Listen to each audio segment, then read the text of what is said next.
Diberitakan sebelumnya 3 polisi wanita diduga menjadi korban pelecehan seksual yang dilakukan oleh atasannya. Mereka melaporkan kejadian itu ke Propam. Akibatnya kini Kasat Reskrim Polres Selayar, Sulawesi Selatan dicopot dan ditetapkan jadi tersangka. Peristiwa tersebut terjadi di wilayah Kepulauan Selayar, Sulawesi Selatan. Perkara yang menjerat Ibtu AM membuatnya harus melepas jabatan sebagai Kasat Reskrim Polres Selayar. Kapolres Selayar AKBP Temangandro Mahmud mengatakan saat ini perkara tersebut masih ditangani oleh penyidik Bid Propam. Ia juga mengatakan jika Ibtu AM saat ini sudah dinonaktifkan dari jabatannya sebagai Kasat Reskrim Polres Selayar. Bukan hanya karena kasus pelecehan terhadap 3 poluan, Ibtu AM juga diduga terlibat dalam kasus pemerasan. Hal itu juga yang membuat Kasat Reskrim diberhentikan dari jabatannya. Dikutip dari tribunnews.bogor.com Jumat 14 Agustus 2020, kini Ibtu AM telah resmi ditetapkan sebagai tersangka. Hal tersebut dibenarkan oleh Kabid Humas Polda Sulsel, Kombes Pol Ibrahim Tompo, pada Rabu 12 Agustus 2020 lalu. Saya klarifikasi dulu bahwa kejadian yang terjadi dilakukan oleh Ibtu M ini merupakan kejadian pelecehan, bukan kontak fisik, tetapi merupakan kejadian pelecehan melalui kata-kata, di mana konten kata-katanya pada saat kejadian itu mengandung konten-konten yang kurang pantas disampaikan. Nah, untuk itu menyikapi hal tersebut ada 3 laporan yang masuk, namun semuanya laporan di Polres Selayar.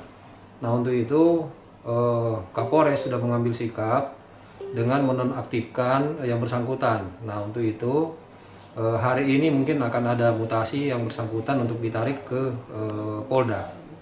Nah, untuk tindak lanjutnya, Propam sudah turun untuk langsung melakukan pengecekan dan klarifikasi di lapangan dan kemudian akan ditindaklanjuti secara jelas karena memang ini juga harus kita perjelas bagaimana kronologis kejadiannya.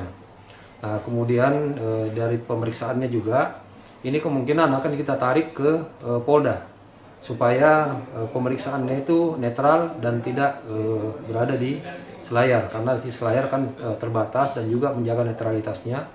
Makanya kasusnya akan kita tarik ke Polda nantinya. Mulai hari ini ya, Bang? Iya, nanti secepatnya akan kita tarik, tetapi yang bersangkutan sudah dimutasi masuk ke Polda. Pak, sejauh ini hasil pemeriksaan seperti apa, Pak? Jadi yang bersangkutan sudah dilakukan pendalaman, baru pemeriksaan awal saja. Nah, memang dari pemeriksaan ini kan harus ada beberapa versi yang harus diambil. Untuk itu memang baik dari Propam maupun Reskrim semuanya akan melakukan pemeriksaan pendalaman dan klarifikasi terkait dengan saksi-saksi dan kejadian-kejadiannya tersebut. Bang, terkait pencopotannya itu sebenarnya katanya kan sebenarnya bukan karena hanya laporan dari 3 poluan itu, tapi ada kasus pidana pemerasan. Itu bisa dijelaskan soal itu? Iya, memang ada beberapa LP yang muncul dengan kasus Kasat Serse ini. Nah, ini yang terkait pemerasan semuanya akan kita klarifikasi, makanya untuk saat sekarang memang kita tidak bisa memberikan info yang lebih banyak dulu sebelum adanya hasil pemeriksaan tersebut supaya kita lebih objektif, kemudian data dan akurasinya supaya lebih jelas fakta-fakta yang ada di lapangan dulu. Apa bukannya sudah tersangka, Bang, kasusnya itu karena sudah cukup 2 alat bukti katanya kabarnya? Untuk penetapan tersangka ya otomatis akan melalui tahapan-tahapan. Pertama-tama memang kita akan mengumpulkan bukti-bukti, kemudian dari bukti-bukti tersebut apakah memenuhi unsur pidana. Nah, ini akan kita lakukan klarifikasi lagi, kemudian melakukan gelar perkara. Itulah tahapan untuk penentuan tersangka. Jadi sampai sekarang belum dijadikan sebagai tersangka. Jadi statusnya apa sekarang? Nah, sekarang masih terperiksa.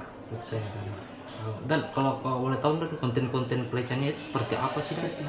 Ini verbal, tetapi mungkin publik juga sudah bisa paham apabila konten tersebut dianggap tidak pantas, mungkin kata-katanya tersebut mengandung konten-konten yang tidak tepat antara laki-laki dengan perempuan.